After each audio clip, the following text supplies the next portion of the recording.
Look forward to Thursday night and debating Senator Joe Biden.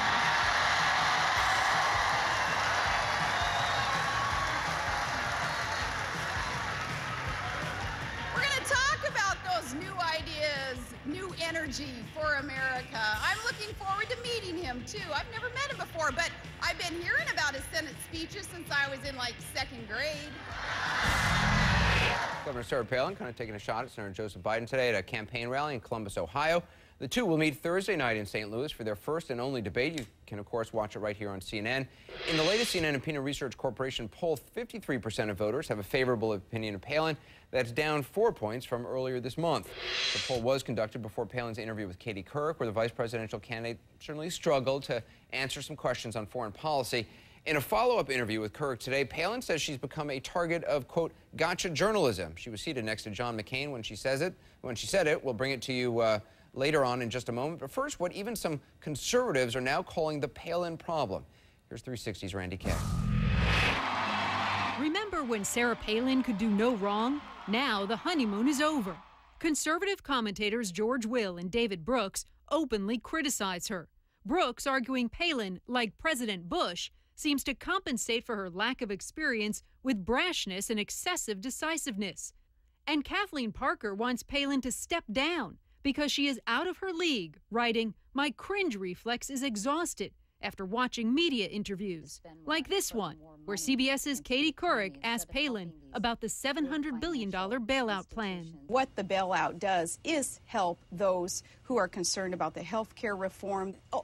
It's got to be all about job creation, too. So health care reform and reducing taxes and reining in spending has got to accompany tax reductions and tax relief for Americans. Palin's answer, lampooned on NBC's Saturday Night Live. So health care reform and reducing taxes and reining in spending, because Barack Obama, you know. Also, having a dollar value meal at restaurants. Supporters aren't laughing. Republican strategist Babe Buchanan says Palin is 100% qualified. She blames Palin's handlers. They seem to have decided this is what you have to say, and you have to say it this way. But it's quite clear she's attempting to give answers that were given to her. On ABC, Palin appeared confused about what the Bush Doctrine was. And on CBS, does Alaska's proximity to Russia really count as foreign policy experience? Well, it certainly does, because our next door neighbors are foreign countries. As Putin rears his head and comes into the airspace of the United States of America, where do they go? It's Alaska. Palin at times seemed at odds with her own running mate's policies, closer to Barack Obama's. She said she'd do whatever it takes to stop terrorists in Pakistan. John McCain has criticized such talk and downplayed Palin's comments. She understands and has stated repeatedly that we're not going to do anything except in America's national security interest. Palin's promise may have faded, but she's still popular with the Republican base. And political expert Larry Sabato says the ticket won't drop her. It would be a disaster. I don't think the McCain campaign can even consider that. The conservatives who are suggesting that are simply expressing their displeasure. They had hoped that Palin would be the silver bullet for McCain, and instead it's turned out to be an empty chamber. And the campaign doesn't have long to reload. Randy Kay, CNN, New York. Governor Palin is heading to Senator McCain's ranch in Sedona, Arizona for what advisors refer to as a debate camp. Today, conservative William Kristol wrote that the only real problem Palin is having is she's being overly coached, kind of what Babe Buchanan said in the New York Times. Kristol writes, McCain needs to liberate his running mate from the former Bush aides brought in to handle her, aides who seem to have succeeded in importing to the Palin campaign the trademark defensive crouch of the Bush White House.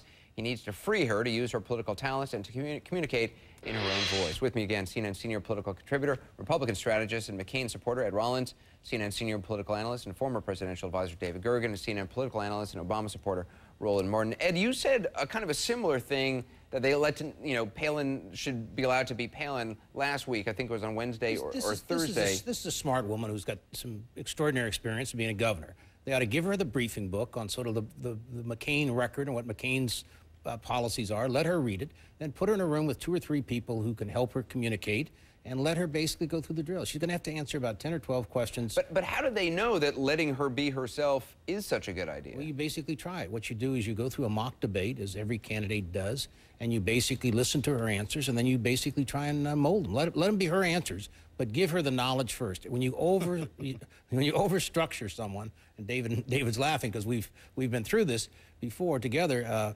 You know, my sense is there's nobody around her that she knows or feels confident about, and she needs that. She needs to be reassured. David, do you agree with that? Ed Rollins is absolutely right on every point he made. Authenticity is very important in politics and feeling comfortable in your own skin. And if you have a lot of handlers around you, it's like learning how to play golf. If you get 3 different golf pros who give you 25 different tips about how to hit a golf ball, you become paralyzed. You can't hit the ball.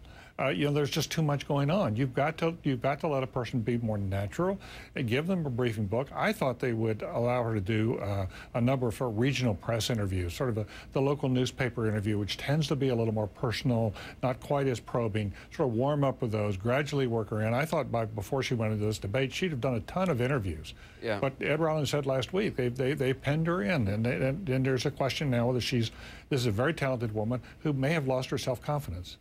Roland penned her in and kept her away from reporters to an extraordinary extent. I mean, I don't think there's ever been a vice presidential candidate who has been so isolated from answering questions in the public and also to reporters. I mean, the problem from the campaign, they're showing weakness. I mean, if you're unwilling to allow your VP nominee to actually go out and talk to people, talk to the media, and have these kind of conversations, you look weak. It looks like you made a bad decision. And so you're right. I mean, not having her talk to the media, that is called repetition. That's what it's called. It's no different in the NFL when you put somebody who's a rookie out there.